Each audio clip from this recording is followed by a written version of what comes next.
আপনি রাস্তায় ঘোরেন ওস্তাদ এইসব? ওরে আমারে রাজা বানাইছে একটা বিরিয়ানির হোটেলের বিরিয়ানি বিজ্ঞাপনে, তখন রাজা বানাইছে, ওইখানে আমি খাইতে যাই, ওটা আবার প্রচুর বিয়ে হয়ে গেছে, যা হোটেলওয়ালা এখন বিরিয়ানি দিয়ে কুলাইতে আসে না, এটা আমার কোনো দোষ নাই।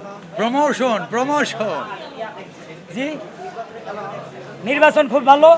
এখন আমার কথা হইলো ভাই, আগে তো রাগা বোয়াল, সে ডিপজল সাহেব, তারপরে জাহেদ খান সাহেব, নিপন জাহেদ খান, অনেক রাগা বোয়ালেরা নির্বাচন করছে, প্রতিশ্রুতি দিছে অনেক কিছু, আমাদেরকে জায়গা দিবে, ফ্ল্যাট দিবে, বাড়ি করে দিবে, ঘুমাবো, কিছুই দেয় না। এখন আমার কথা হইলো, এখন যারা নির্বাচন করতেছে মিছা কথা কইয়েন না, যেটা দিতে পারবেন ওইটাই বলবেন। শিল্পীদের লগে মিথ্যা কথা বলার দরকার নাই, পরে কিন্তু ধরা খাবেন, সোজা কথা। উৎসর মুখের গতবারটা অনেক বেশি ছিল, এমনও নির্বাচন হয়েছে, জাতীয় নির্বাচনটা ফেল করছে, এফডিসির নির্বাচনে এত আনন্দ হয়েছে, সারা বিশ্ব লোক জানছে। যাক, এবার একটু কমছে, ডিপজল সাহেব থাকলে, ওনারা থাকলে হয়তো আরও ভাবতো, তো এর কমের মধ্যে আমরা আনন্দ করতেছি, ভালো লাগতেছে।